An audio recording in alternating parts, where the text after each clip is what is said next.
Айтамын ғанаң ей, атадан ғана қалған мұрасты.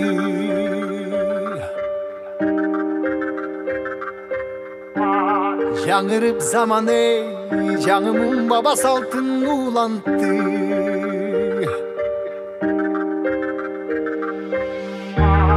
Намысын биік сақтаған ел, бабушын ұлып тыңдап жүріпті.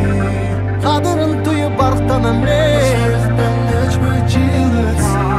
қайратынан жанбаған, қалың елді барықтаған. Егемендікті еншілен өмірін берген бізген қаншадам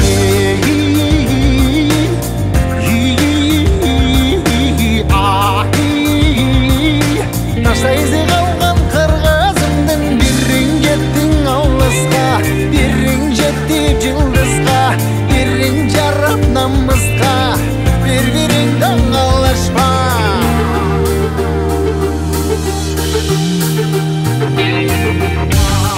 Арнаған ғанаң ей, жеріме чында өчпөссем кекті.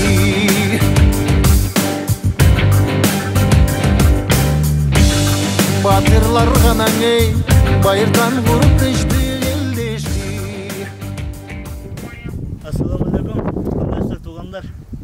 Мына бүгін біз 12 август 2018 жыл Московская область еңбектеніп жүрген Баткен областының тұрғындарын чоғылтып атабыз бүгін. Қандай десек, бір ынтымақта, берімдікте бір жақсы іштерді алып барайлы, жақсылық жамандықта бірге болайлы деп Баткен ынтымақ берімдік қомын түздік. Ошо бүгін жалпы Баткен областының жарандарын шақырғанбыз, тұрғындарын. Біз как uyuşturucu қатар ертақ келдік, мына келсе ешкім жоқ МПК. МПК даярдан тұрасыз, үйірсе барын даярдап, жолда келатышат қалғандар. Ошо, үш келіпсіздер, бүгін кечке бізбен болыңыздар. Үйірсе соң болып барды. Қойларды еме қылып шүрер елем, даярда өрелі бұйырса меймандар келгенше. Жадандаш қойсын.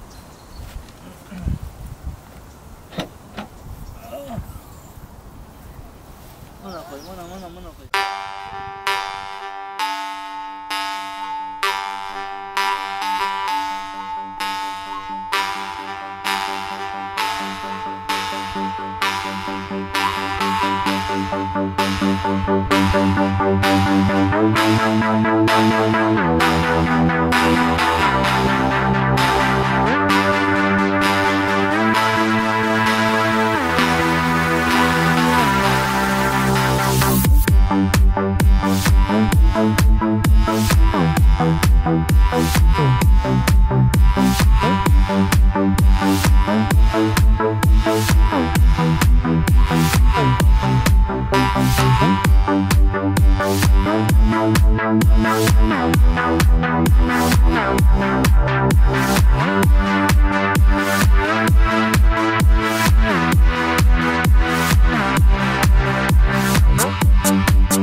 кадырлуу Баткендин туулдары, мекендештерибиз, жалпы эле жердештерибиз, мынакей баарыбыздын башыбыз биригип бүгүнкү Баткен биримдик коомунун мүчөлөрү ушул жерде чогулуп жыйналып отурабыз. Бүгүнкү эс алууга кош келипсиздер. Менден да сага жакын болуу үчүн эмне керек деп сураса, ойлонбой турбастан мекенди көрмөкмүн деп журналист Ургенчик айткан экен. Анын сыңарындай ар бирибиздин жүрөгүбүздө мекен деген бир жакшы жылуу уяча жашайт. Ал албетте биз сүйгөн байманалуу күнөстүү Баткен эмеспи. Кол чабар болсун. Баткен деген нерсени кылаттарбы? Ушундай коомду көпчүлүк биздин ушул жетекчилерибиздин, уюштуруучуларыбыздын демилгеси менен уюштурганына ыраазычылык билдиребиз. Эмесе ушул жыйналышты көптөн бери күтүп, ушул күн качан келет дедик эле, эң сонун жайды тандашкан экенсиздер. Анда бүгүнкү кечени ачып алуу үчүн албетте мен сиздерге бул кеченин төрайымы таныштыра кетейин. Эльмира Эшанова эжекебизге сөз беребиз. Ишкерлер ассоциациясынын вице-президенти жана ошондой эле бүгүнкү Баткен биримдик коомдук бирикмесинин төрайымы. Кымбаттуу биздин Кыргызстандагы ыйык Баткен жеринин мекендештерибиз. Ушундай Кудайдын куттуу күнү 12 август жакшы күндөрдүн биринде 3-чү жолу Баткен коомунун чогулушун өткөрүп жатабыз. Бул чогулушту өткөргөнүбүздүн негизги максаты бизде Москвада көп жылдан бери биринчилерден болуп Баткен коомунун жердештерибиз, Баткен элинин жердештерибиз мигрант болуп келгенбиз бөтөн эл, бөтөн жерге. Ошол бир жылдан бери Москвада Нарын коому, Ысык көл коому, мына бизге 2-3 ай болуп калды, Талас коому уюшулду. Эми максат боюнча Ош, Чүй жана Баткен коомдору да түзүлүп, Россиядагы мигранттар бардыгыбыз башыбызды бириктирип, ким кандай кесиптин ээлери, кандай бизнес кылышат, кандай кызматтарда иштеп жатышат, бирөөгө бирөө пайдасы тие турган нерсе жасап атышабы, ошолор боюнча бири-бирибиз менен тыгыз байланышта болуп, дайым ынтымакта болуп, акча башка бирөөлөргө кете бербей, өзүбүздүн ошол ишкерлерге барып товарларын алабызбы, же медцентри барларга барып ошолордон ден соолугубузду чыңдап келебизби, ушуга окшогон же таксисттердин услугасына өзүбүз кайрылып, именно ошолордун кызматынан колдонобузбу, ушуга окшогон көп жакшы жактарыбызды колдонолу деген ниетте ушу жердештерибизди бириктирели дегенбиз да. Биринчи, экинчи ирет чогулуштарды өткөрдүк, бирок бардыгы жумуштарына караштуу, толук келе алышкан жок. Ким кандай активдүү 10-15 адамдан келип атышты, бирок ошолордон курап биз уюштуруу комитетин гана түзүп алганбыз. Ошол уюштуруу комитети менен башка жердештерибизди дагы көпчүлүк элдерди чогултуу ниетинде эс алууну уюштурганбыз бул жака Раменскаяга. Алыстыгына карабай, себеби жаратылышта кеңири мындай баягыдай кичине гана офистерде кысылбай, ойлорубузду айтып, кичине мындай жазылып дегендей бири-бирибиз менен жакшылап таанышып, себеби канчалык алыстап, канчалык ушундай бири-бирибиз менен мамиле кылганда кимдин ким экенин билсе болот да. Ошон үчүн тааныбаган элдерди канча адам келет, кандай ниетте келет, кантип келишет, колу бошпу, бош эмеспи, организация кылыш өтө кыйын экен. Ошого карабастан эми мындай наразычылык болбосун, кечирим сурайбыз. Ушунча организация мындай бул биринчи жолу болуп атат. Биз дагы эми ар кимибиз эми сиздерге окшоп эле иштеген келгенбиз да. Ошол эми бардыгыбыз акча табайлы деп иштеп атабыз. Бирок сиздерге окшоп атайын көңүл буруп, ушул элдердин башын бириктирип, кандай эжелер бар, кандай байкелер бар, кандай сиңдилер бар, инилер бар, эмне иштерди, жумуштарды кылышат, кимдин кандай таланты бар, кандай кылып биз башка коомдордун алдында ошол чыгармачылыктарыбызды көрсөтө алабыз деп ушундай патриоттук максатта чогултканбыз. Бүгүнкү чогулганыбыздын максаты бул жерде оюндарды уюштурмак болчубуз. Күрөш боюнча, волейбол боюнча, кыз кулмай боюнча, аркан тартуу, дагы кыздардын оюндары боюнча дагы да. Ушулар боюнча план боюнча болгон болчу. Эми канча эл келсе дагы бардык нерсе Кудай буйрганы боюнча болот да. Келгениңиздерге чоң рахмат. Суроолор болсо берсеңиздер болот. Анан азыр убактынча мындай активный адамдарды биле элекпиз да. Ошон үчүн биякта колунан келген активный көп иштерди элге мындай пайдасы тийген мырзалар болсо, ошолорду келечекте төрага кылып шайлап алабыз. Азыр просто биз организовать этип туруп эле убактылуу төрайыммын мен Баткен коомундачы. Ошон үчүн өзү каалаган мырзалар болсо, мен ушундай салым кошот болчумун, мен Баткендин намысы үчүн ушундай нерсе кылам дей турган болсоңуздар, дайыма жол ачык. Дайыма сиздер менен ушундай сүйлөшүп дегендей, Баткендин намысы үчүн аракетибизди кылып, башка коомдордун алдында мындай өзгөчөлүгүбүздү көрсөтө билсек өтө жакшы болот эле да. Куш келипсиздер, баардыгыңыздарга бүгүн келип ушул биздин тамактардан даам татып, салым кошконуңуздарга абдан ыраазымын. Рахмат чоң. Баткен областындагы 3 райондон келген биздин жалпы жердештерди уктурасыздар. Ошолордун арасында мисалы ким кайсы жактан болду экен, жаныңызда адам менен таанышканга үлгүргөндүрсүз менимче. Бирок мен дагы кызыгып турам, Элмира эже менен бүгүн жүз көрүшкөн үчүн Баткендин кайсы жеринен болот деп. Сизде дагы кызыгуу болсо келиңиз, өзүңүз жөнүндө бир аз маалыматтар кетиңиз. Мен Баткен районунун, Баткен областынын Кадамжай районунун Охна деген айылынан болом. 91-жылы мектепти бүтүп, 95-жылы вузду бүтүп, ошону менен 2004-жылы Москвага келген бойдон уже 15 жыл болуп калды. Ушу жакта ушундай жетишкендиктерге жетип, азыр эми өзүбүздүн бизнес менен эле иштеп атканбыз. Просто Кудайдын алдында дагы адам баласы только өзүнү гана ойлоп, өзүнүн гана тирилигини ойлоп иш кыла турган болсо, анда сооп азыраак болуп калат экен да. Мен дагы жакшы эле ийгиликтерге жеттим, бирок мен ошол ийгиликтерди эл менен бөлүшүп, эл менен элди кошо тартып кете турган болсом, анда анын соогу көбүрөөк болот экен. Ошон үчүн убактымды бөлүп, менин ушундай ардактуу болгон бир туугандарыма, жердештериме, өзүмдөн алган опыттарыма бөлүшүп, бардыгына чакырып кетким келет. Мен көргөн жерлерди көрүштөрүнү каалайм. Ошон үчүн Баткен дегенде эми мындай алыскы жердеги туулган элдин, туулган жердин кадырыны мекенинен чыккан адамдар гана билет да. Ошол 15 жылдан бери Россияда жашап жүрүп, Баткен дегенде уже башкача жүрөк соғот, башкача көңүл буруп, мындай сүйкүмдүү бир тууганыңды көргөндөй ошондой сезим болот.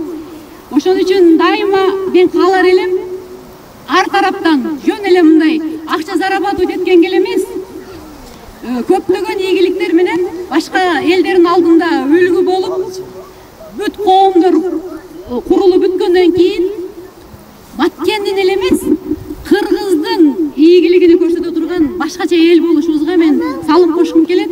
Ошон үчүн бул ишти рисковать этип колго алганга салым кошуп баштадым да.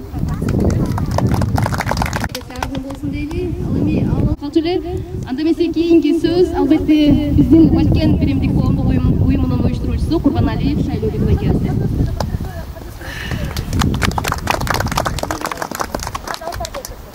Ассаламу алейкум. Бүгүнкү Баткен биримдик коомунун маданий эс алуу жыйналышына келген коноктор, туугандар, өкөлөр, эжелер, карындаштар, баарыңызга куш келипсиздер. Эми Элмира эжем айтып кеткендей, биздин негизги максат эле ошол Баткен областынын райондорунун, айылдарынын баардык элдерин бириктирүү. Баарыбыз талаа жерде жүрөбүз, мусафирбиз. Бул жерде Москвада, Московской области жакынкы кандайдыр бир жакшылыктарда, жамандыктарда бирге болуу максатында уюштуруп атабыз бул нерселерди баардыгын. Элмира эже айтып кеткендей, убактылуу пока уюштуруучу элебиз биз. Бүгүн мисалы Кудай кааласа таанышабыз баарыбыз бири-бирибиз менен, опыт алышабыз, дагы составга адамдарды кошобуз, төрага шайлайбыз, да буюрса баары алдында. Бүгүнкү биздин жыйналышыбыз азыр Элмира эже айтып кеткендей, волейбол болот сөзсүз, күрөш болот, баарын уюштурабыз азыр. Азыр аттар келет, кыз куймай баардык оюндар болот буюрса азыр. Азыр кичине тамак жеп уктап туруп алсаңыздар, анан дальше калган баары болот. Анан биз бул жерде биздин ушинтип бириктирип элди чакырыштын дагы бир максаты, бир дагы себеби Москвада өзүңүздөр билгендей ар бир айылдык фонддор бар, ар бир айылдык райондук фонддор бар. Ар бир айыл өзүнүн айылына өкмөтсүз эле көп эле жардамдар берип атат, мектептерге жардам берип атат, жолдорго, таза сууларга жардам берип атат. Ошондой жакшы уюштуруу иштерин жакшы алып барып атат да. Ошол айылдар баары мисалы бири-бирин тааныбайт. Бир район эли экинчи район элин тааныбайт. Ошол Москвада жүргөндөн кийин, Баткен областынан болгондон кийин ошол айылдык фонддордун жетекчилерин, айылдык фонддун элдерин, айылдын, район элдерин бириктирип, общий Баткен биримдик кол түзөлү деп чечип, ушул ишти баштадык. Буюрса кошуласыздар деген ниеттебиз бардыгыбыз. Барыбыз биргеликте жакшы ийгиликтерге жетишебиз буюрса. Ошол куш келипсиздер. Пока тамак жеп эме кыла бериңиздер, азыр бардык оюндарды баштайбыз. Азыр спорт боюнча адамдар шайлайбыз, күрөш боюнча, волейбол боюнча дальше болот. Ушуларыңыздар болсо биз менен бөлүшүңүздөр. Менин дагы өзүм айта турган оюм бар, сөзүм бар дегендер болсо бизге кайрылып микрофонду алып сүйлөсөңүздөр болот. Анан албетте өзүбүздүн Баткен жөнүндө бир аз суроолор бар. Аны кийинчерээк викторина кылып ойнотобуз. Кимде ким туура жооп берсе, анда албетте биздин белектерибиз дагы бар. Андыктан ага чейин баарыңыздардын алдыңыздардагы даамдардан сиз отуруңуздар, тамагыңыздар таттуу болсун. Бир аздан кийин программабызды улантабыз.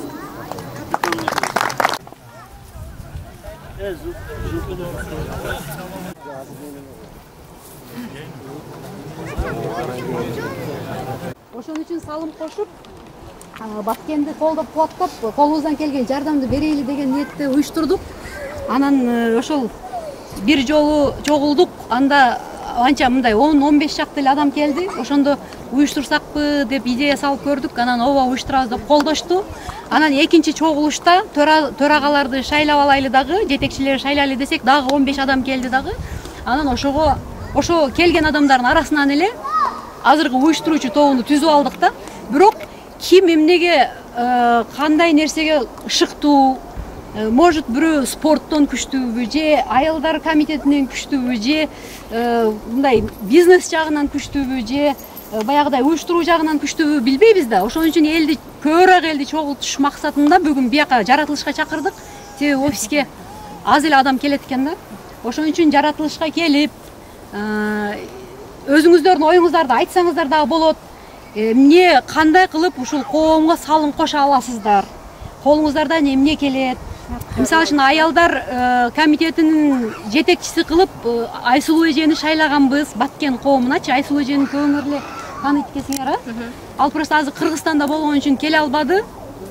Ыйман жагынан өтө мындай күчтүү эже экен. Ошол эжени, ошол аялдардын, биздин Баткендин элдери башкаларга салыштырмалуу баягы өзбекчө сүйлөп койгонубуз эле болбосо, эң эле косягыбыз ошолчу. Себеби биздин баягы өзбек тажиктер аралашып жашаганыбыз үчүн диалектибиз эле бар. А так башка жагынан өзгөчөбүз. Ал өзгөчөлүгүбүз биринчи иретте биздин сыймыктана турган жерибиз бул ыйман жагынан күчтүүбүз да. Ошону менен биз өтө сыймыктансак болот, себеби адам баласынын бул дүйнөдө жаралганынын эң биринчи себептеринин бири бул ыйман. Ыйман биринчи орунга койгон адамдын калган жагы таптаза, калган жагы ушу Кудайга жакын болгон адамдын кылган иши, баскан изи, сүйлөгөн сөзү бардыгы жакшы болот экен да. Ошон үчүн бул жагынан Баткен биз сыймыктансак болот. Ошон үчүн эми сүйлөгөнүбүздү оңдой албайбыз, ал канга сиңип калган. Мындай чисто кыргызча сүйлөп алсак дагы жүрөк таза. Биздин байлыгыбыз биз ошону менен. Ошону айтып атпаймынбы? Биздики особенность ошол. Бизди ойлошот өзбекчө сүйлөсө мындай неме депчи, мындай кичине. Өзбектерге окшош деп. Жок, номой. Зато башка жагынан үлгү боло берели. Так что биз уже көндүрүп салдык интернеттен деле өзбекчө сүйлөпчү. Ойдун бардыгыбыз үчүн. Мурда Зулпидин биринчи сүйлөгөндө Баткенче. Элдер мыскылдачу эле. Азыр Зулпидинге окшоп сүйлөшөт. Мода болуп кеткен уже. Эч ким мага деле мисалы үчүн мындай естественный деле сезилип калды ошо. Чишкен эли өрүзарга сулушуңду сураган чикмек апа.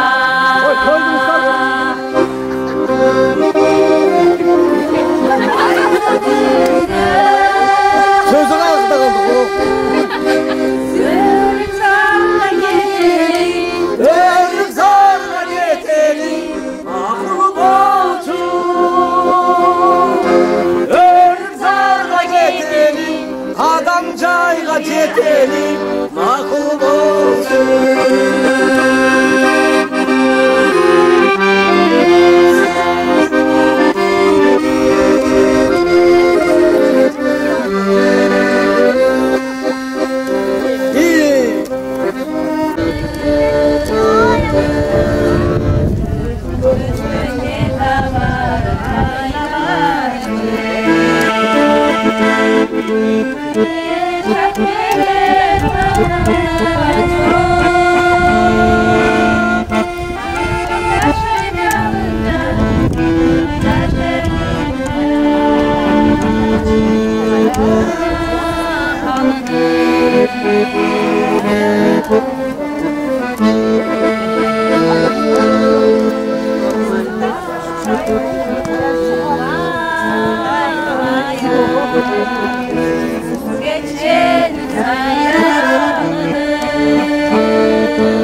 Без разницы айта бериң. Ошол Ишиңли Баткенская да?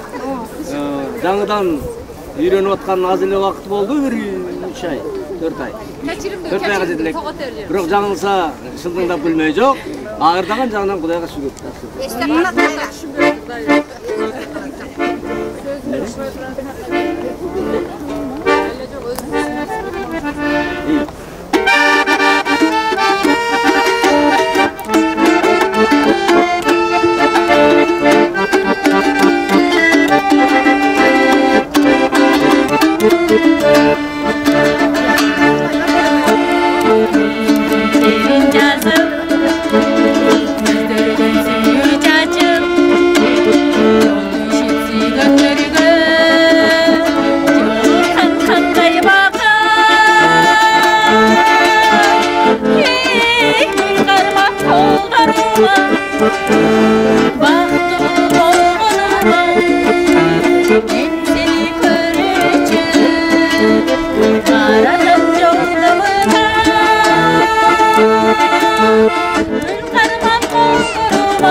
Кезеккен ушул кече өмүрө сойлоп көрсөм өкүттө калбай эртең эритип жүрөгүмдү эркелеп койчу эркек өмүрө сойлоп көрсөм өкүттө калбай эртең эритип жүрөгүмдү эркелеп койчу эркек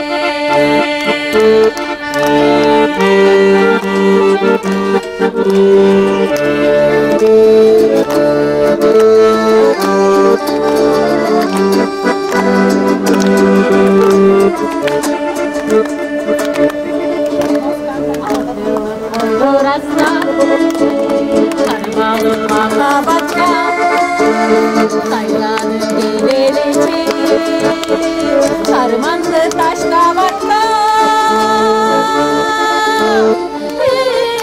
seni süyendeci sendikdeci bir ömür catta kalsın suyunun uşul geçi ben seni süyendeci sendikdeci bir ömür catta kalsın suyunun uşul geçi gül karman болгонумга мен сени көрүүчү баратам жолдомуна мен сени көрүүчү баратам жолдомуна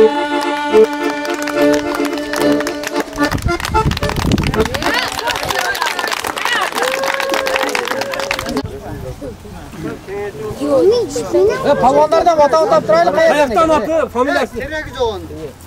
Ot ile yetishdi tug'anlar. Ammay. Gol. Hadi. Yo'q. Yo'q. Olma tekrar, olma. Jilishini saqlaydi.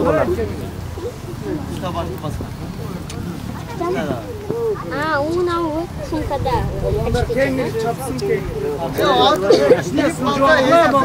Alın bakalım. Kim alan?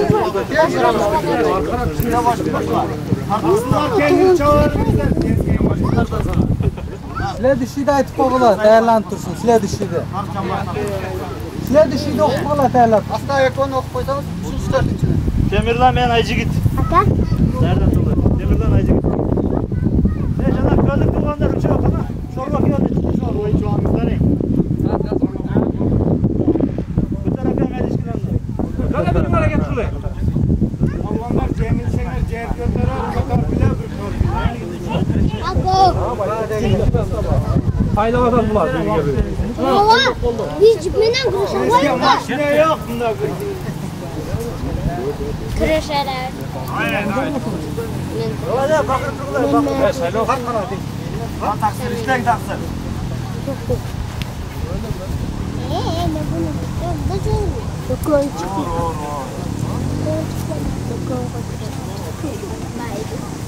Siz canlamazsınız. Sen ne yapıyorsun? Biz kuruşarız. Ben böyle. Cipten kuruşarken ona.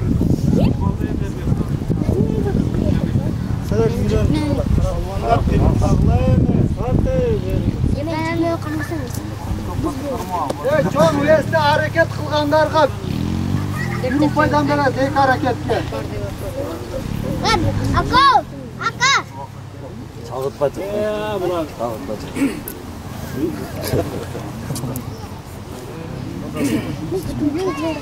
Gördüler. Ne deysin? Onun çocuk boyu. Ketdi. O gitti.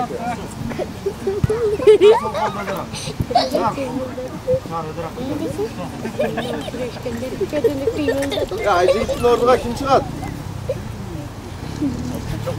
Ayjigit. Köp polvonlar kıyıldağılar. Zamir çıkar, zamir degen bu. Ordudağın çıktı işte parazit. Zamir degen.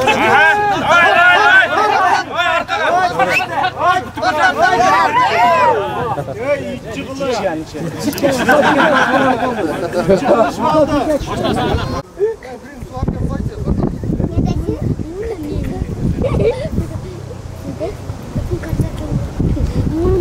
Kırışkan bakın kafa.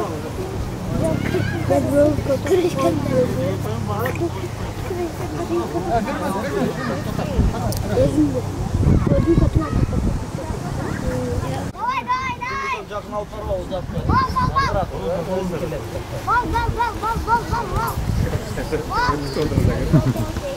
Vakti qarab qo'yinglar 5 minut. Ha, ketdi ha. Mundaqlar polvonlar. Ket. Akera oqulundu. Qartalar sen qacha.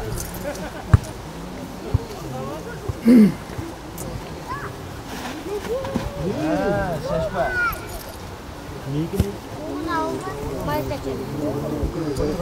Bular hal 1-2'ye çalışıyorlar diye.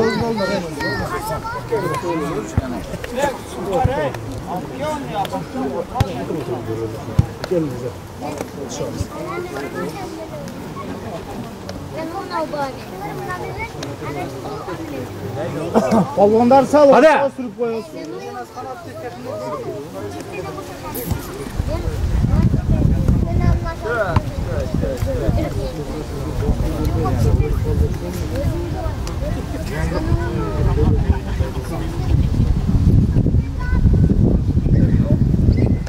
Polvonlar qiymatlaringizlar, bu o'yin ko'rsatuvingizlar. Kriz emas o'yin.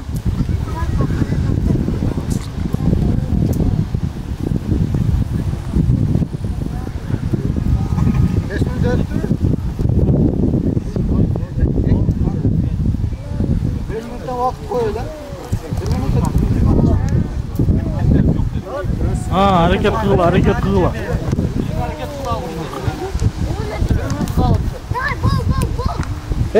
Olmasa bularni Yok, tamam yapmayın. Olmaz. Hareket kılan Murat'ta. Ha.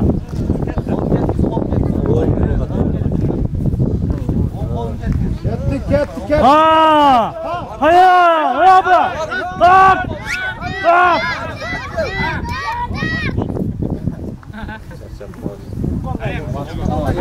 Olayım kanat. Kat. Ketdi.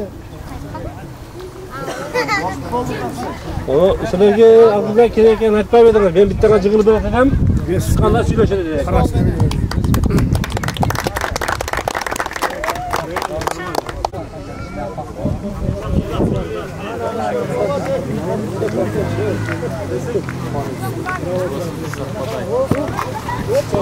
Hop. Oldu.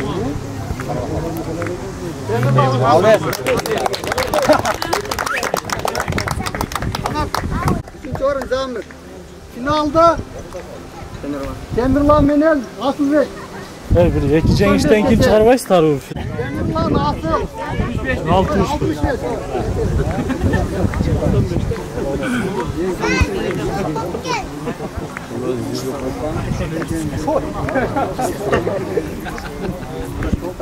Bu Veste dağın çıkan degenler var da. İşte çok... Ha? Maç çıkıp kalar da mı orada ne? Onun için oyunda. Buna saz mı? Kazılgan mı? O Vest kiçi ne o 75 olur mu? Hale. Kazılgan mı? Taş. Ha, seken. Çok sönkada mı?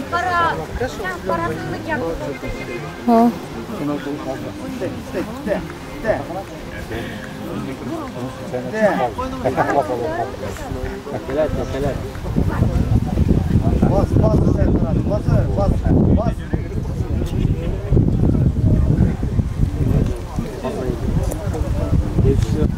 Bas aylardı bas.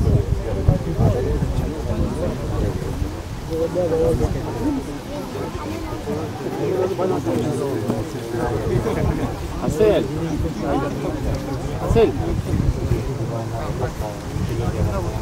Bu sanki işte ben bu ayakkabı basıyor, ayakkabı basıyor.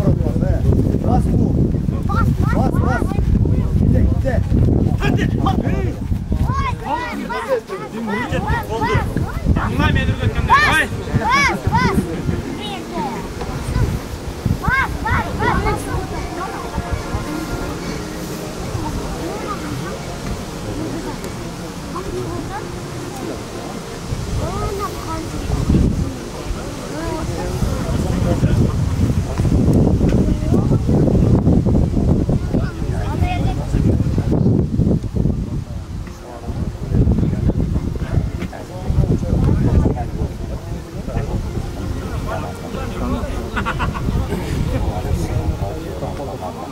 Hadi edelim lan bol.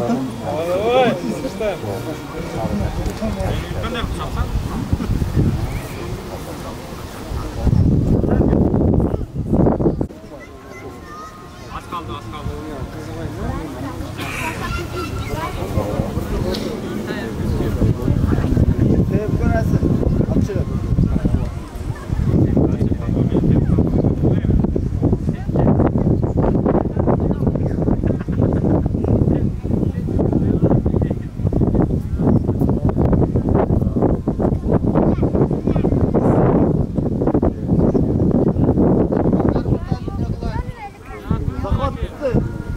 Vaqt qo'yinglar, vaqt.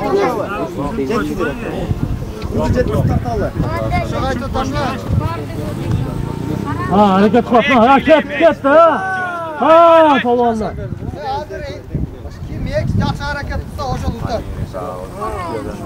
Voy, itagalar qizil futbolkada bog'li bor.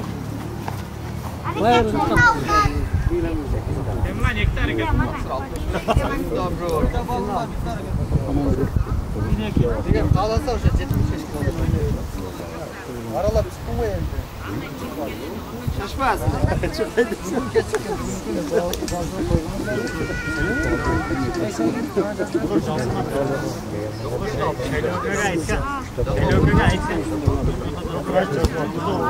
Nasıl kudu tartalım?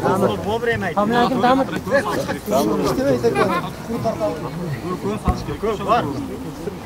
Ko'ma sashkekdan akin beradi.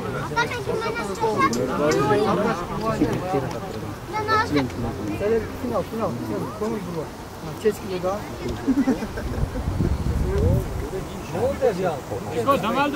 Qisqartaylik. 500 dan tamam famila. Qisqartmaylar kurashlar.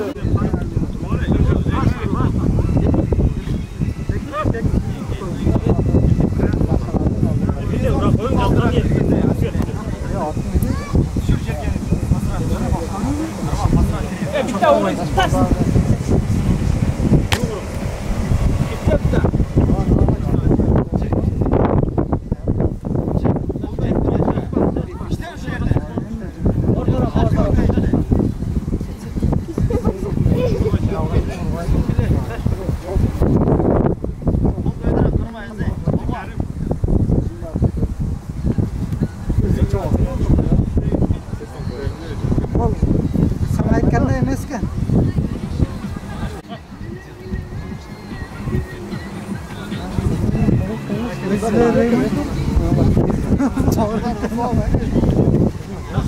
Hadi Temin lan hadi.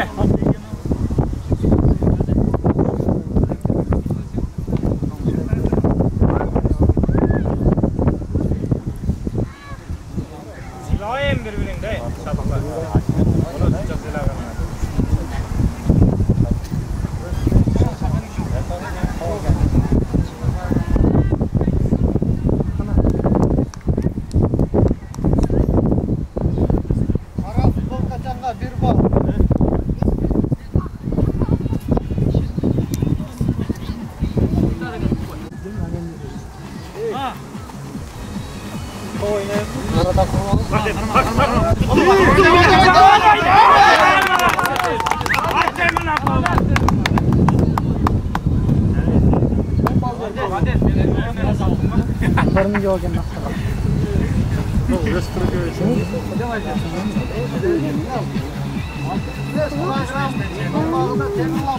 Молодец!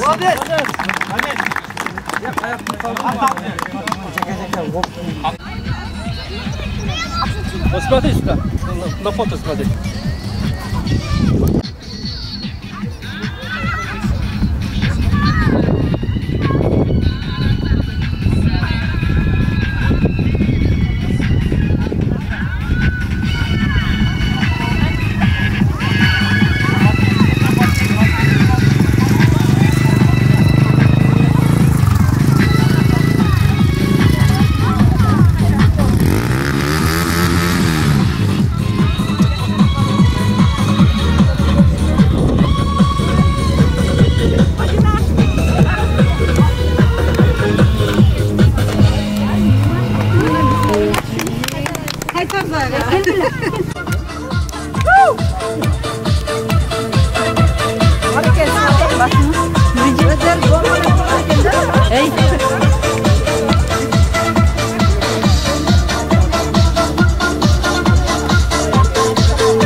Davraga tushdik.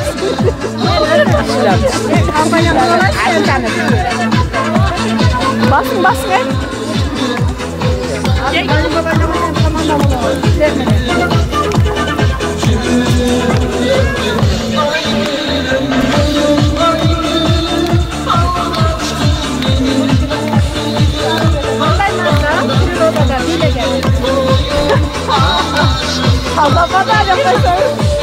Biri de çıkıp oturuyor, da boyu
Тілектеш қылатқанда Құдайға мың мәртебе жана шүгүр.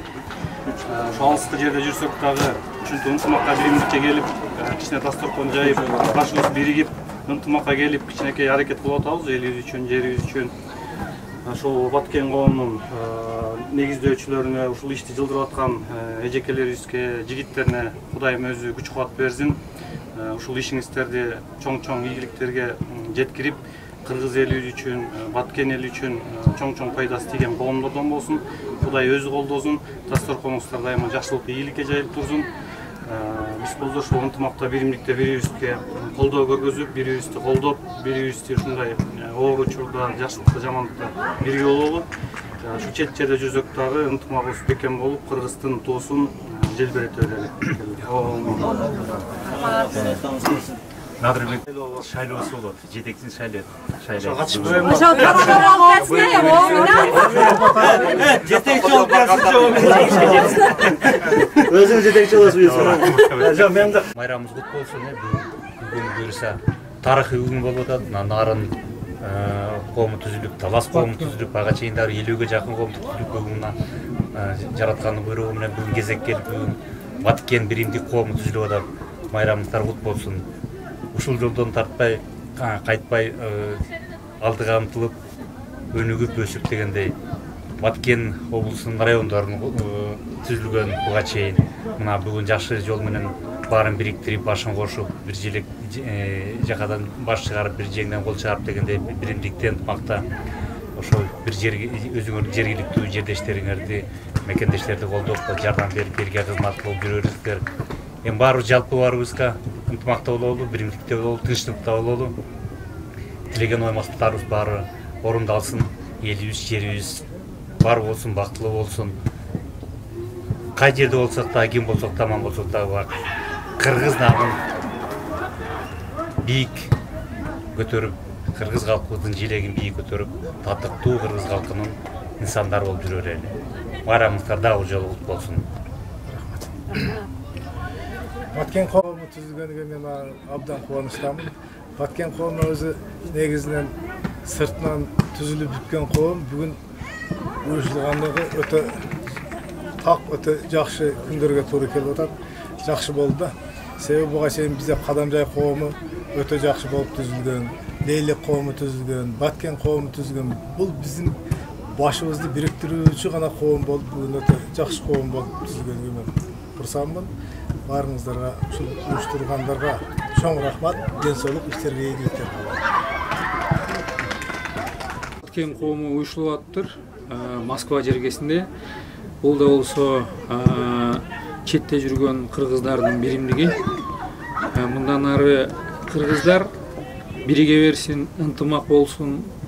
Ушул Баткен коому, Нарын коому, Ош коому, Талас коому ушинтип биригип ушул жерде биз кыргыздар башка элде жүрсөк дагы биз биримдигибизди, ынтымагыбызды көрсөтүп жүрөбүз. Ушул Баткен коомун уюштуруп аткан уюштургандар азаматсыңар, силерге ийгилик болсун. Ар дайым ушул бириктирген, кыргызды бириктирген адамдардан болгула. Биз Кудай буйруса не только коом болуп бирикпейбиз, биз кыргыз болуп башка бир чет өлкөдө кыргыз болуп бириккенге мындан ары аракет кылабыз да, Кудай буйруса. Ассаламу алейкум. Кыялыкыбыз туура айтты. Биздин коом болуп бириккенибиз бул наоборот жанагындай кээбиктер айтып атат, бөлүнүп атасыңар депчи. Биз наоборот баарыбыз чогулуп бирге болуп, бүгүн Баткен коомунда түзүлүп, ушулда биригип атат. Бул эмнени айтат? Биз кыргыз эли бөтөн жерде ушунчалык бири-бирибизге күйүмдүү, бири-бирибиздин көйгөйүн угуп, бири-бирибизге жардам бере турган инсандардан болуп эсептелип атабыз. Ошол менен Баткен коомунун силерге чоң ийгиликтерди, чоң жетишкендиктерди, бул жерде бир гана Баткен облусу эмес, весь Кыргызстанды жардам тийип, көп нерселерди бүтүрө турган коомдордон болгула. Силерге ийгилик каалайм. Ошол бүгүн Баткен биримдик коому түзүлүп атыптыр. Не дейин? Уюштуруучуларга рахмат. Бул да азыр эки адамдын башын бириктириш кыйын, негизи. Молодцы, ошентип ынтымагы турабасын. Дайым бирик не то, что Баткен, Талас, Нарын, ушул бүт эле кыргыздар бириге берелик. Не дейм, ишиңерге ийгилик, молодцы. Эже башка коомдук уюмдарга да үлгү боло турган уюм болуңуздар, буюрса ийгилик иштерге. Биринчиден ушул бүгүнкү уюшкан ушул жаңы коомдардын түзүлүп аткан күнүнө эже бул деген өтө жакшы жөрөлгө. Айрыкча алыс жерде, мекенден алыс жерде баарыбыздын жаныбыз аманат. Жакшылык, жамандык иште ушундай коомдор, ушундай уюшулган биримдикте, ынтымакта ушул жумуш жасай турган ушул коомдор да. Бул жакта айтып аткандай бөлүндүк деген эмес, бул тескерисинче биригүү. Бул биригүүнүн жакшылыктын башаты. Ошон үчүн алдыда ийгиликтер боло берсин, жалаң жакшылыктарда ушундай азыр сыртты көрүп отуруп, аябай кубанып атам элди көрүп. Ушунча адамды Асележе айткандай, бир эмес, эки адам, көп эмес, эки адам башын бириктириш өтө кыйын чынында. Ошон үчүн ийгилик болсун, ошол Кудай колдосун, баштаган кадамыңарды Кудай өзү колдоп ийгиликке жете бергиле.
Kim? Ejege.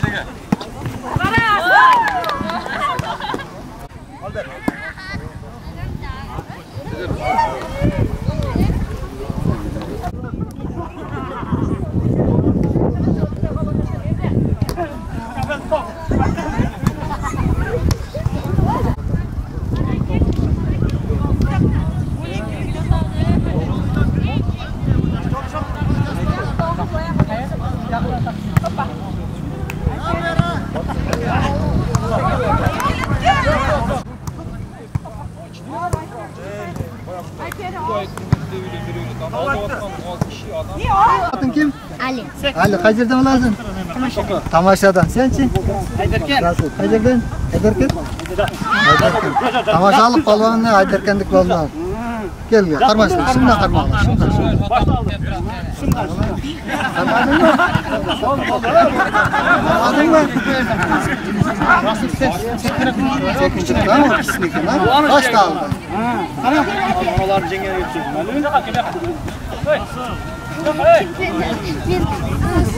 Bu seriyor ne? Malades'te bu gollar. Gollar çok kolunda. Tartırasın, tartırıp. 8 taş yapar. Gel. Ayderkenlik falan oturup çık. Tamam? Çıkıtlanma çıkıtlanma. Gel öyle. Ayderken. Ayderken. Olda Ayderken. Ayderkenlik falan var. Karmaş. Final. Yaş ballar. Pakistan'dan gelecekti. Çekeye çıktılar. Karmadın var mı? Gitti.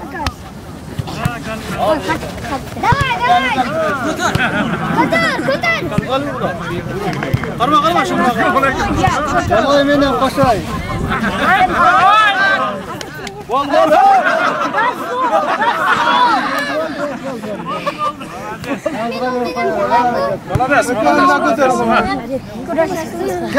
Aylan terler şu balanı.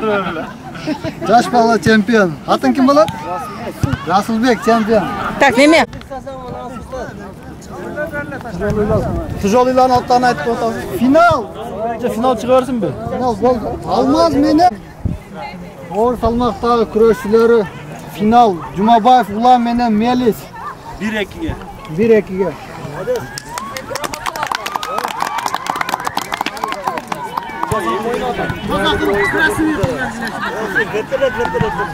Aylandırın.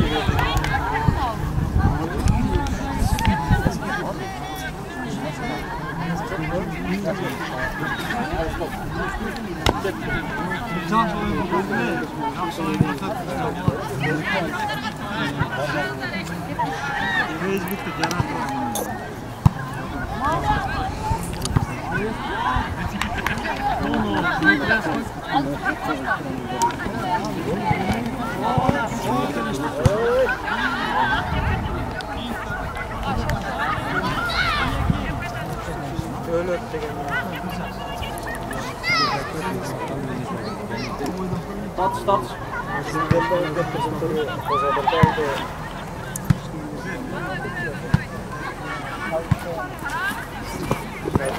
Kalmadım.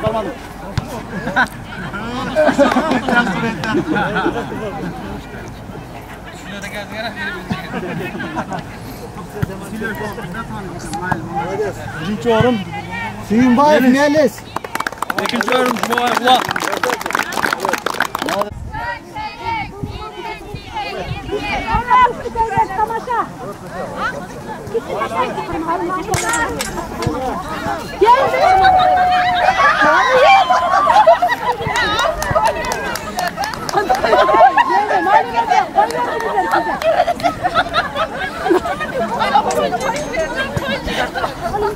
Sizge kim gerek? Kızıl kaynatacaksın gerek. Ah, yani. Kızıl kaynatacaksın gel. Gel abi. Türk kurumuzlar 5 mi kalır?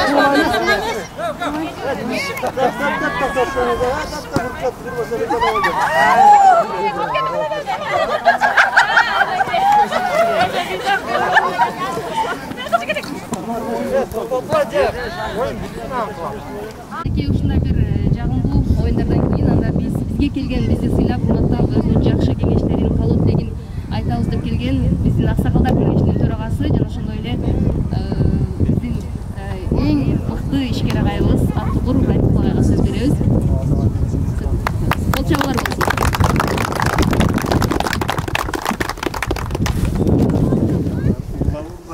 Күнсүз жок эле. Улатабы же мындайынан жакшыбы? Мындайынан жакшы. Кутмандуу күнүңүздөр менен кеч эле болуп калды. Кечиктериң урматтуу туугандар, урматтуу Баткен жергесинин кулундары, жарандары, бир туугандарым. Мына бүгүн абдан кубанычтуу күн болуп атат. Мен ойлойм, биз көңүл бурбай атабыз, бул тарыхый күн болуп калышы мүмкүн. Келечекте тарых Кыргызстан, кыргыз элинин тарых жазуусуна кирип калышы мүмкүн.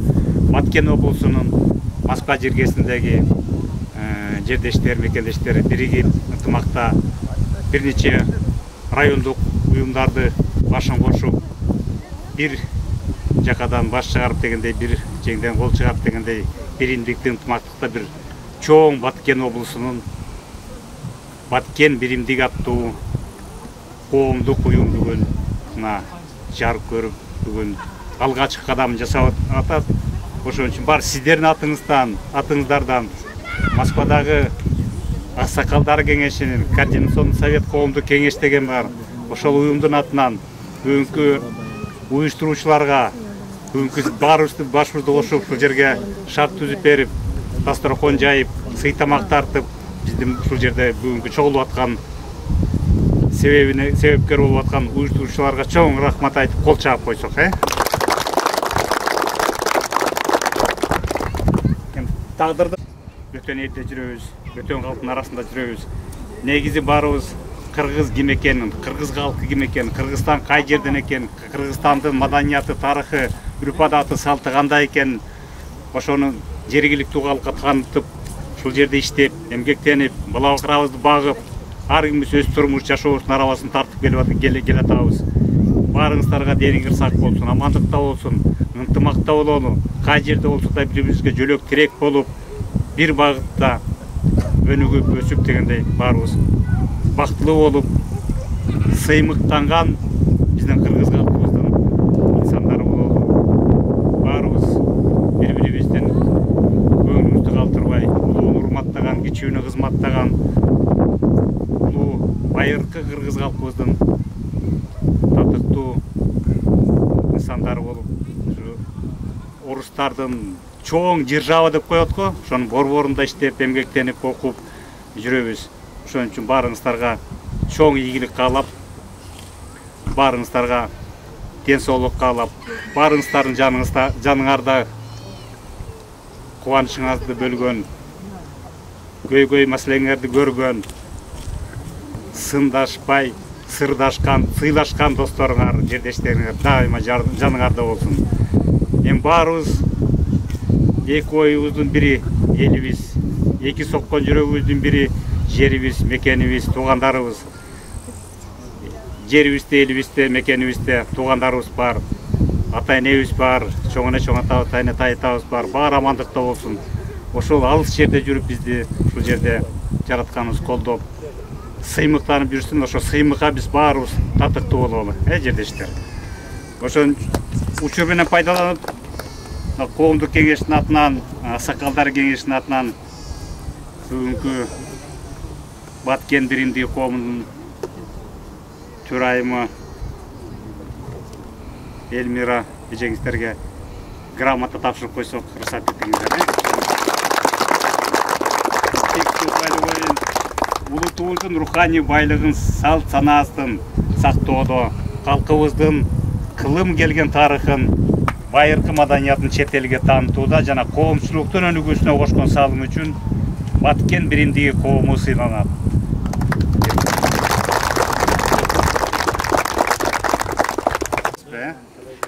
Аксакалдын батасы менен эл өнүгөт деп, жамгырдын суусу менен жер көгөрөт дегендей, Аксакал баарыбыздын башыбызда турган, акыл насаат болуп бизге жол көрсөтүп отурган биздин аксакалдарыбыз. Ошо биздин арабызда сиздердин улууңар, урмат, сыйлуу, кадыр барктуу аксакалыңыздар балек отурат, келип ушул жерде катышып отурат.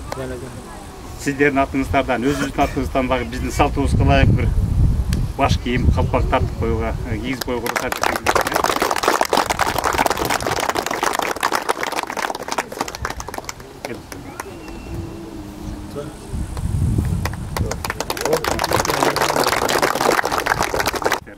Чоң рахмат сиздерге. Болсын биринчи. Урматтуу баткендиктер. Бүгүнкү уюшуу тоюңар болсын. Баткен коомунун бул тою Лейлек районунун, Кадамжай районунун, Кызылкыя, Сүлүктүү шаарынын, Баткен районунун баарын башыны бириктирген коом уюм жана бүгүнкү той болуп атат. Мисалы бизден Баткен районунан өзүнүн коом башчысы барбы? Баткенден бар бир жарым. Райондан бир өкүлү барбы? Лейлектенчи? Коомдун башчысы барбы? Бар.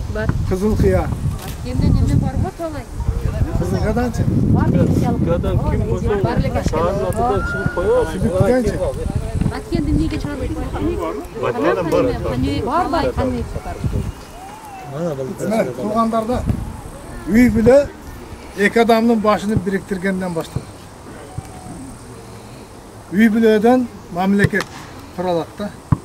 Биз мына Баткен коому куралып атабыз. Негизден уже баары 80% состав келди окшойт. Баары коомдон башчылары келген болсо, биз ушул жерде бир координациондук совет түзсөк, туурабы? Ушундан анан иштей турган комиссия болсо, аксакалдар советин түзүп алса, төраганы бир эмес, эки тең төраганы эме кылсак, ошондо өтө жакшы коом пайда болот да. Мен айтарым, биз ынтымак болсок, биз барып Ош менен Жалал Абад, Талас менен биригип, кыргыздар баары ынтымак болобуз. Үйүбүздөн, жерибизден алыс жерде жүргөндө бири-бирибизге ага, бири-бирибизге инибиз. Бирибиз оорусак, бирибиз жардам беришибиз керек. Ошондуктан бул коомдордун негизги түзүлүшүнүн максаты ошондой. Бирибиз көчөдө калсак, экинчибиз жетелеп кетишибиз керек. Ошон үчүн жардам беребиз туугандар. Мен ушул коомду түзгөн ойду эң жакшы деп ойлойм. Анан түзүүчүлөргө кыскасын айтайын. Элмира карындашыма, бул өлкөлөрүмө, карындаштарга баарыга только ден соолугубузга, өмүр иштерге ийгилик каалап кетем.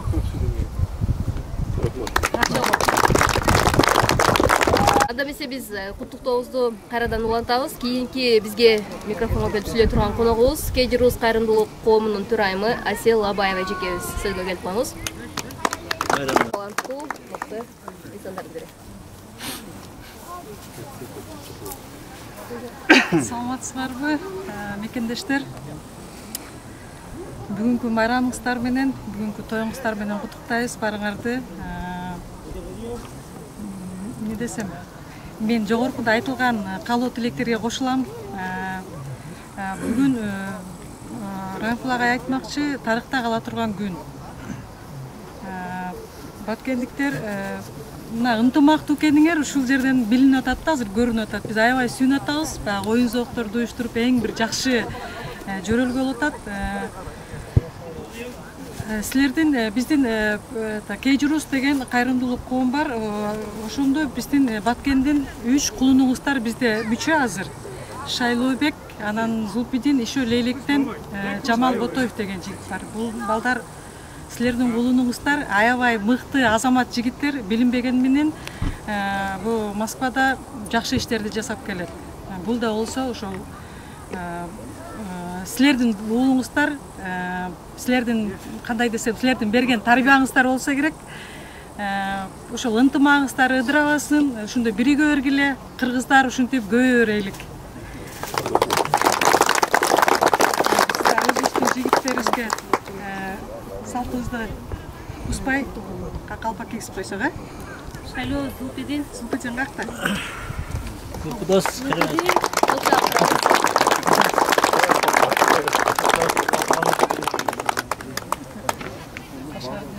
Түшпөй кыргыздарга кызмат кылып жүрө берген жигиттер болду, патриот. Төрайым өзүңүздүн. Молодцы.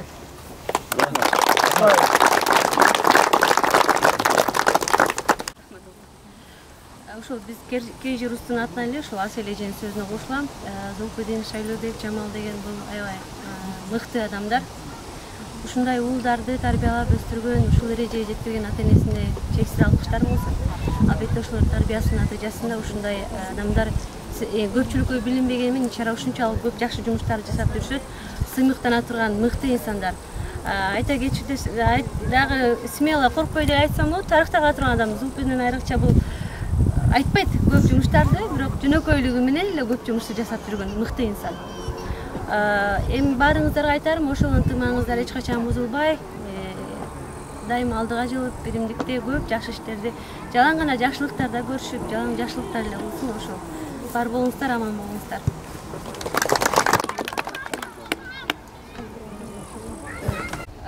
Райондун коомдук уюмунун төрагасы келген экен, Исаев Марат мырза келиңиз. Бул мырзанын атын айтпасак дагы баарыңыздар билесиздер, өзүнүн эрдиги менен баарыбызга белгилүү. Ассаламу алейкум мекендештер, мына сиздерди көрүп аябай кубанычта, аябай толкунланып турабыз. Чынын айтканда, элди телевизордон көргөндөн көрө мына живой алдына туруп сүйлөш кыйыныраак экен. Ошол дайым биримдикте, дайым бир жакадан баш чыгарып, бир жеңден кол чыгарып, бир гана Баткен эмес, бүткүл Кыргызстанга салымыңыздарды кошуп, жалаң чоң жетишкендиктерди, жалаң Кыргызстан ынтымагы үчүн салымыңыздар аябай аянбай колдонуңуздар, күч-кубат берсин. Ошол эле учурда биримдигиңиздер өркүндө өсө берсин. Дайым сиздер менен сыймыктанып, биздин жердештер, биздин кыргызстандыктар деп жүрө берели. Биримдикте болалы.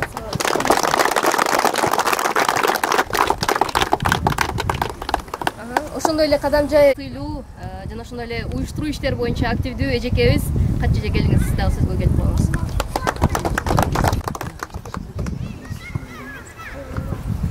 Саламатсыздарбы, жетештер? Маанайыңыздар кандай? Жагып атабы бүгүнкү майрам? Азаматсыздар. Ушул бүгүнкү жыйында, бүгүнкү майрамды уюштурган ушул жетекчилерибиз, уюштуруу тобу, жаштар, мен өтө кубандым ушул балдаргачы ушул жумушту аткарып атканына. Силерге чоң рахмат, кыздар, балдар. Мына меймандар келип сыйлашып атат кылган эмгеги үчүн балдардын. Эми бул максат эмнеде? Ушу жаштардын башын бириктирүү, элдердин башын бириктирүү. Ар дайым ушу бөтөн элде, бөтөн жерде жүрөбүз. Ушу бири-бирибизди билип, бири-бирибизди жетелеп, кандай бир ситуацияларда билип бири-бирибизди жүргөнүбүз бул өтө жакшы. Баарыңардын ишиңерде ийгилик болсун. Эсен аман төрт көздү көл жүрөлү. Алдыңарга койгон баардык ой максаттар орундалсын. Ал эми Баткен биримдиги коомуна биз ийгилик гана каалайбыз. Алга жыла беришсин. Чоң рахмат кылат. Өзгөчө энергиялуу биздин Кызылкаядан келген дагы бир Кайрынса Кошматова деген эжекебиз келген экен. Келиңиз, сиз дагы өзүңүздүн ой пикириңизди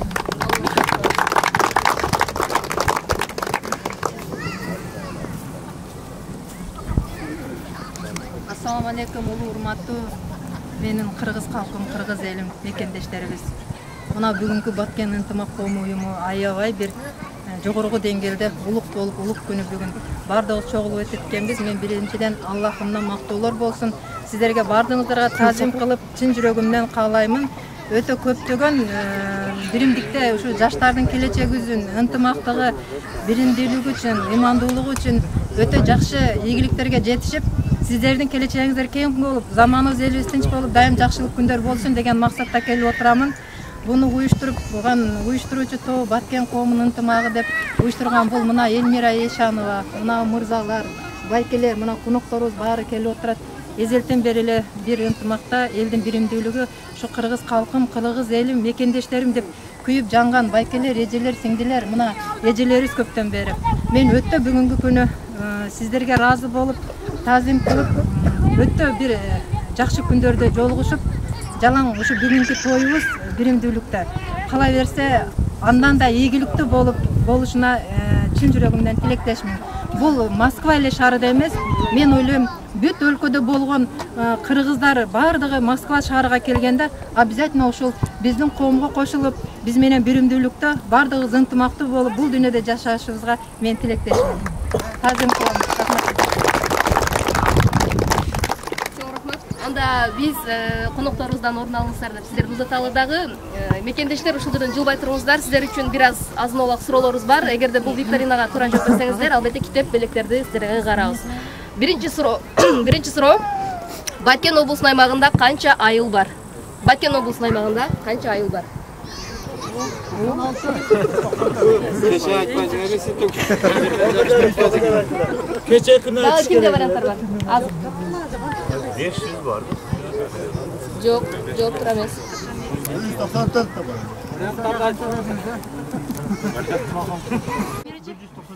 Жок, толук так маалымат күтөм. Айыл. 200га жакын болуш керек. Акимчилик дагы толук билбесе керек деп мен. Статистика боюнча 200га жакын. Канча болсо ошончо. Жакындашып атасыздар, бирок так маалымат күтөп атам да. 220 болду. 500 айыл. Жок. 500 болсо өтө көп кетет. Канча? Биринчи суроону бүтүрөлү да. Биринчи суроо. Варианттары? Анда болбой калды. Барбы жок? Варианттарыбыз алдым. 3тү кошуңузчу. 189. Азамат. Аракет кылыңыз. Кийинки суроо. Исфана айылы кайсы жылы шаар статусун алган? Исфана айылы шаар. Исфанадан барбы? Өзүнүн айылын кайсы учурда шаар болгон билсе керек менимче. Өзүнүн тарыхына кызыккан биздин мекенчил жердештерибиз. 2000-жылы эмес керек.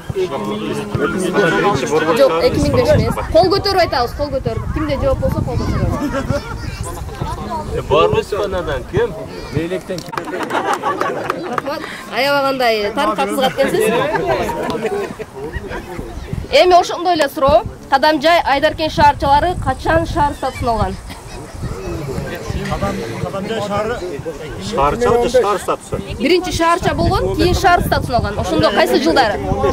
Жок, 2015. Жок. 2016.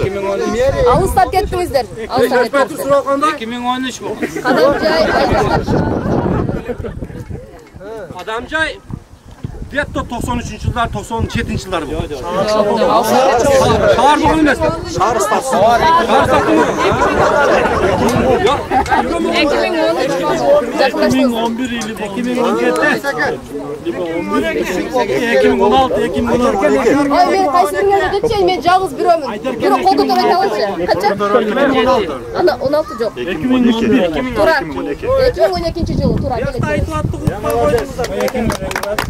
Ошого айтып атпаймынбы, баары бирдей сүйлөңүздөр да. Облус аймагында канча район, канча шаар, канча шаарча, канча айыл өкмөтү бар? Келиңиздер бир-бирден айталы, Облус боюнча канча айыл өкмөт бар? 3 район. 3 район бар, туура. 3 район бар. Дагы 2 шаар. Шаар көп. Канча шаарча? 3 шаарча. Шаар 3. Канча айыл өкмөтү бар? Акыркы суроо. Баткен областы боюнча. Бар 4 шаар. 15 айыл өкмөт бар. 45. Журап койлар. Канча? 45. Дагы кимде варианттар бар? Релекте 9, бизде 15, 24. Баткенде канча бар? Тура чыгарга болчу. Баткенде канча? Базарга папалам кылабызбы? Айткиле. Баткен силер. 27. Жакындаштыңыз. 51. Дагы аракет. 51. Общий. Жок. 29. Ким айтты? 30 тура. Тура жок. Көк кеп атсам. Эми Баткен менен чектелип калбайлы, баарыбыздын уябыз, мекенибиз Кыргызстан. Жалпы Кыргызстандын аянты канча? 198. Канча? 98. Бир аз кошосуз, андан бери кошулду. 98. 198. Азайышы мүмкүн. Ошол жигитке беребиз, жакындаштырды. 198.8. Жок, 96 эмес. 98 202. 200 болсо ашып кетеби? Андан бери кошулду. Анда 99. 199. Дагы калганы? 6 копейкасы. Бирөөңүздөр айтыңыздарчы, тактап туруп ким айтып жоона алат? Акыркы белек ким алат? Жок. 99,6. Интернетте жазылганбы? Ооба, Google шекип турсаң. Жандыр Google-да. Интернет тартпайт экен да, бул жерде. Кимде жооп? Метр квадрат. Менин агайга. Google'dan bilip aldı. Google açpagıla. Ali sapal King surumuz. Азыр. Эми негизи Баткен шаары качан негизделген? Качан шаар статусу алган? 2000. Ким толуктап айтып бере алат? 99 болгон. Жок, 2000-жылы. 2001-жылы область статусу берилди. 12-октябрда 99-жылы. Дагы кимде варианттар бар? 2002. 2000-жылы деп ким айтты? Область статусунда. 2000-жылы алган. Военный базалар.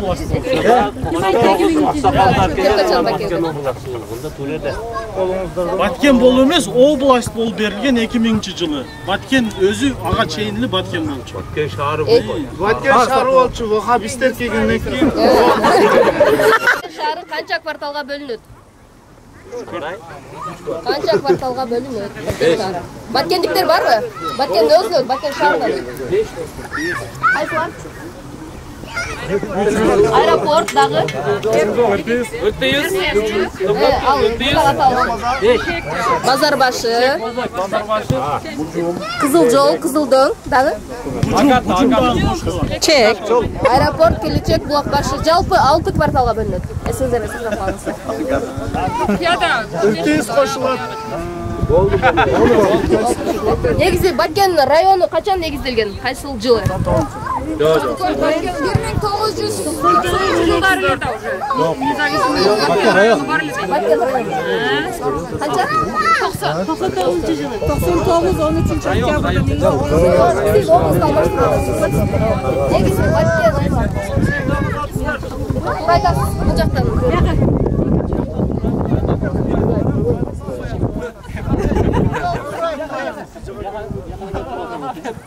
Жетте жүрбөңүз, жетте көбөй.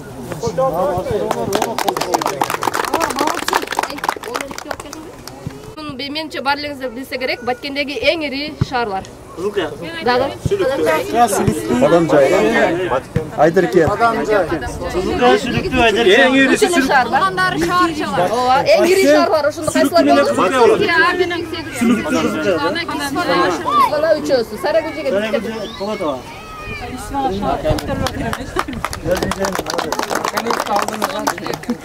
Эмки суроо 400 суу сактагычынын курулушу эмнеге бизге мисалы кандай жардамдарды берген? 400 суу сактагычын билебиз да, барып жүрөбүз. Баткенди суу менен курган. Негизги кызматы. Жаңа жаңарышылган. Элде Суга жерлерде жаңы халкты Таджикистан, Өзбекстан. колдонуш эгин табалар. Койдо жакшы барабыз. Эгер союз багында совместный иш кылышкан. Негизинен 7200 гектарга жакын жаңы жерлерге суу иштерине камсыздалган экен, туура айтасыздар. Эми ушул 4 суу сактагычынын суу сактагыч тарабынан Бозадыр каналдарына дагы суу кеткен экен. Кайсы жылы? Бозадырдан ким бар? Азыр кетпейт. Ошо жолдон өтөбүз. Мурда ошол кайсы жылы деп сурап атам. Союз болду. 79-жылы. 80-жылы.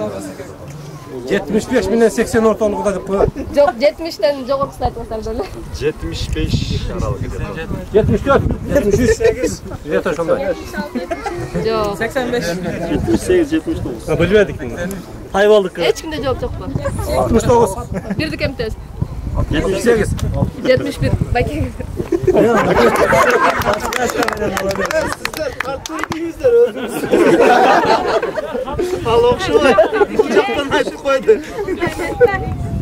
Эми мен барган жерде ошол мындай суроодо эми бул жалпы эле биринчи өзүнүн Баткен жөнүндө суроо болду, азын улагы, андан кийин Кыргызстан жөнүндө болду. Эми кийинки суроо бир аз диний суроолордон болсун. Себеби өзүбүздүн динибизди билгенибиз дагы бул ашыкты кылбайт. тутунган динибиз, өзүбүздүн маданиятыбыз болгону жакшы. Пайгамбарыбыздын канча кызы болгон жана алар кайсылар? 4 кызы болгон. Кол көтөрүп айтабыз. 4 кызы болгон. Байрам биринчи айттым. Аттарды айта аласызбы? Рукия, Фатима, Хадича. Жок, аял.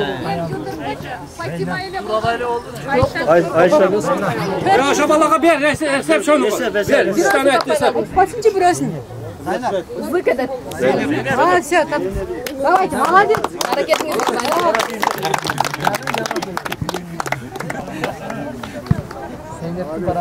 Пайгамбарыбыз пайгамбарлык милдетти алганга чейин кайсы жылы, канча жашында гайыптан үндөрдү уга баштаган? 45 жашында. Пайгамбарыбыз өзү канча жашында пайгамбар болду? 40 жашында. Ага чейин гайыптан үндөрдү 8 жашында. жооп турат. Молодец.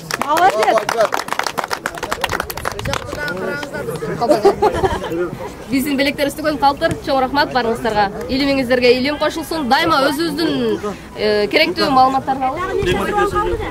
Азыр өзүчөз.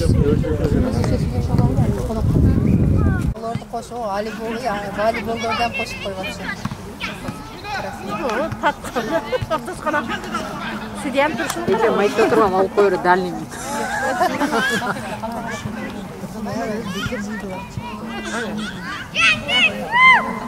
Ардактуу мекендештер, мынакей бүгүн Баткен биримдиги коомдук уюмунун демилгеси менен табият койнунда атайын жол кушуу уюштурулду. Бул күн өзгөчө маанайда болду десек жаңылыштык болбос. Анда эмесе бүгүнкү эс алууга келген мекендештердин баарынын оюн угуп көрөлү. Ушу мен Москвага кызым балам бар. Неберелеримди алып мына жылга келдим да. Келип силердин ушундай жакшы иш баштаган экенсиз, Баткен коому деп. Ушуга катышып отурам. Мен ушундай жакшы сүйүнүп, жакшына неме менен кетип атам деймби? Кыргызстан кудаканысы жакында кетем. Ушуну жакшы уюштурупсуңар.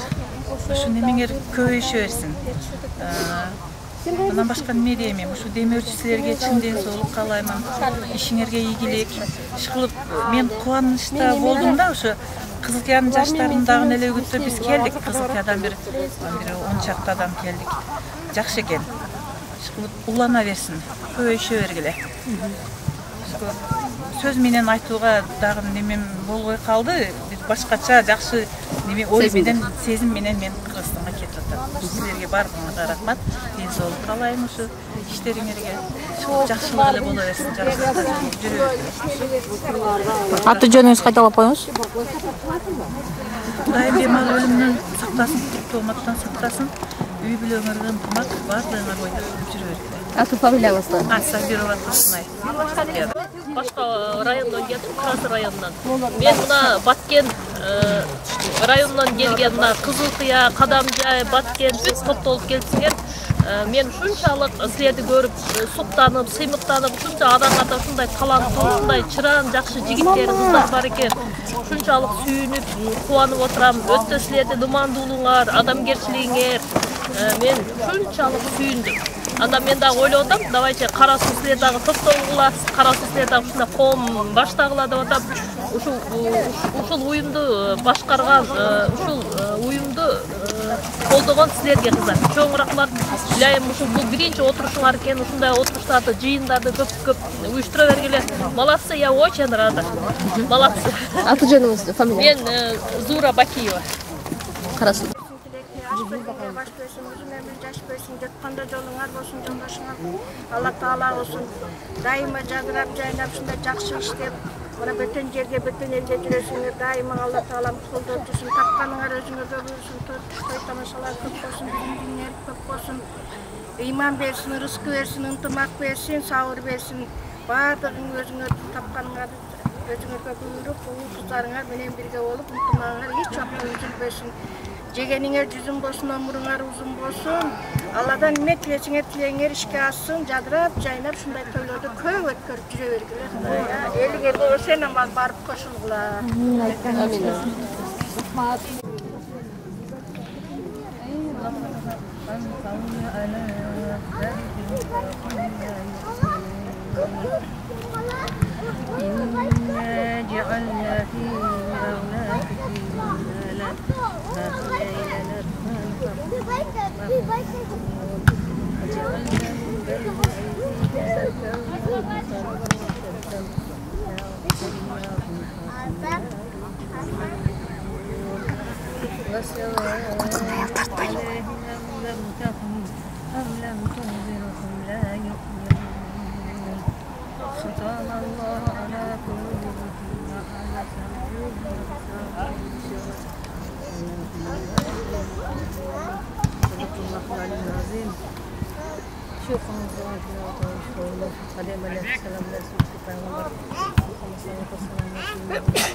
Кайсыл жак Кадамжай?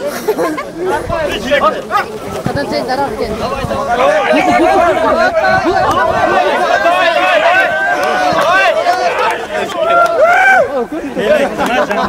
Биздиги коомдук уюмунун баягы түзүлгөнүнө байланыштуу болуп жаткан жолугушууда, уюштурууда өзүңүздөрдүн жакшы бир кызматыңыздарды кылып баш көз болуп турасыздар. Сиздер үчүн кандай оорчулуктар жана жеңил болгон ошол нерсени айтсаңыз, уюштуруудагы?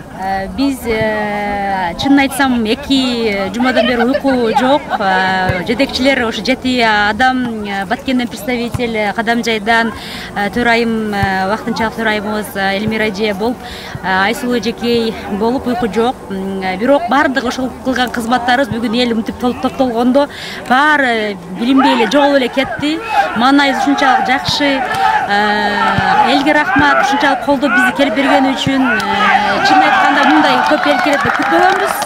Биз ойлогондон деле жакшы болуп келип беришти. Элдер, жердештер бири-бирин сагынып калган экен, өтө жакшы ойношуп, бийлешип, сырдашып, отурушуп, тамактанышты. Биз өтө кубанычтабыз. Фамилияңыз? Мен Маматова Умида Турсуналиевна, Кадамжай районундан, аныкылап Каражантак айылында төрөлгөнмүн. Москвада 10 жылдан бери азыр ушул чоң клиниктик компанияда исполнительный директор болуп иштейм. Жолугушууну уюштуруудагы сиздердин негизги максатыңыздар? Биздин бүгүнкү Баткен биримдиги коомунун элди биринчи максаты элди башын бириктириш. Бул райондук деңгээлде эмес, областтык, Баткен областтык деңгээлде ушу Баткен областынын тургундары, кайсыда жүргөн жердештердин башын бириктирүү. Ушундай жолугушуулар дагы алдыда качан уюштурулат? Негизи эле дагы алдыда кандай пландар бар? Кудай буйрса бул биздин биринчи кадам болуп эсептелет, масштабтуу түрдө. Буйрса алдыда элдин башын бириктиргенден башка ар кандай иш-чараларды, коомдук иш-чараларды жана коомго пайдалуу болгон иш-чараларды уюштурганга биз алдыда максаттарыбыз бар. Аты фамилияңыз? Алиев Ханбек Жембаевич. Кайсы район? Баткен областынын, Баткен районунун Самаркандык айыл өкмөтүнөн, Баткен районунун атынан. сиздер күтпөгөндөн дагы көп эл келген экен. Өзгөчө тамак аш уюштуруу жагы сиздердин менен усталып тур. Жеткире алдыңыздарбы? Тамак аш жакшы эле жеттиби? Жакшы, Кудайга шүгүр, жакшы болду. Жакшы жетти бардык. Тамак аш даже ашыгы менен десек болот. Берекелүү болду. Берекелүү болду. Бул иш-чарага биз өтө катуу даярдандык өзү негизичи. Анан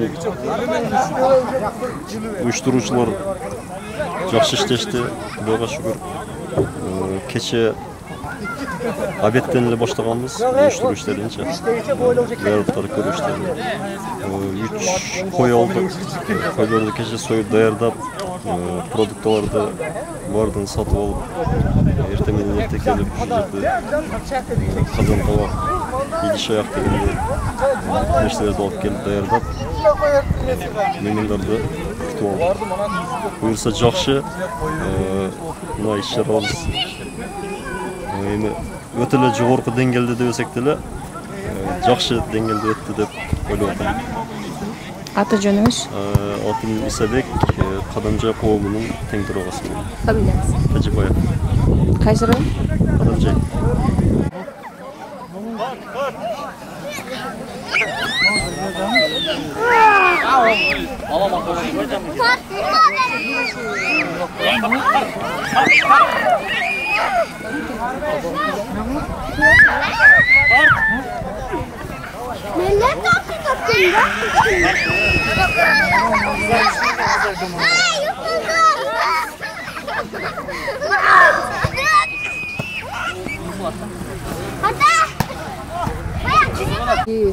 Уюмуна биринчи жолу келип отурасыз. Сиз дагы көптүн катарында Лелектин атынан келипсиз. Сизге кандай таасир калтырды? Таасир өтө жакшы. Рахмат ушундай Баткен биримдик уюму уюштурганыңар үчүн. Бул таасирлер мисалы үчүн ар кайсы райондон, Баткенден, Лелектен, Исона, Сүлүктүү эмелерден баары келип, бири-бири менен жакшылык эмелерди көрүп, бу жерде ушундай жакшы природада кандай десем, бири-бири менен таанышып дегендей жакшылык немелерди бөлүшүп, биримдик, основной биримдик деп ойлойм, ынтымактыктыкты мен бул жерде сездим азыр. Ошону айта алам. Кошумча бир маалымат айтайын, кошуп көрөсүз. Анан жана немени да кошуп кетсеңиз болот. Жакшы эмелерди уюштуруптур азыр. Аркан тартуу, волейбол, күрөш болду, элек күрөшү. Бунда бизге жакшы маанайда болдук бардыгыбыз. Келечекте дагы мындай эмелер дагы болуп турса деп ойлойм мен дагы. Бир дайыма жолугушуп дегендей баарыбыздын биримдигибизди бириктире турган кылып. Чоң рахмат. Аты жөнүңүздү айтыңыз. Аты жөнүм Асылбек, мен Лелектен болом, Арка айылынан. Фамилияңыз? Алимбабаев Асылбек, Алимбабаевич. Кайсы айыл дедиңиз? Арка айылы. Батыр болуп жүрөлү да? Ya kaldı ben vay manat. Esne kalarlık, tartına kalarlık gün oldu. Birinciden şu uyuşturucularga rahmat şunçalık bardıq eldi biriktirip, başın biriktirip, baş berip жатқан. Бұл да bir жағдан indegi elдің başын biriktirip, Allah Teala çeksin, maqtalar bolsun, esep şükürler bolsun. Qaysı yerden endi Allah'ın eskermesi al, жийин кыямат күнү өтө күнүчтүү болот деп. Мынакей бардыгыбыз Баткен обласы динге жакындыгы ушул жерден билинип турат. Эч кандай ичкилик, мушташтык болоң болбоду. Ушул диндин бир бөлүгүн билдирет, тынчтык. Эми сыйны койсок 65 килограммда экинчи орунда Сейитбек уулу Асылбек экинчи орун.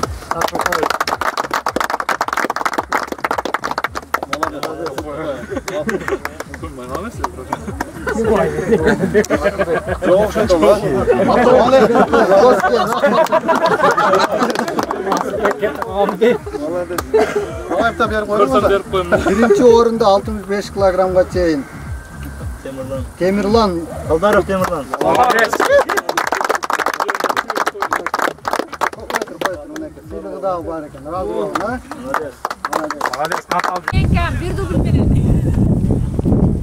Salamazsın. достары, урматтуу жердештер, Баткен коомунун мүчөлөрү.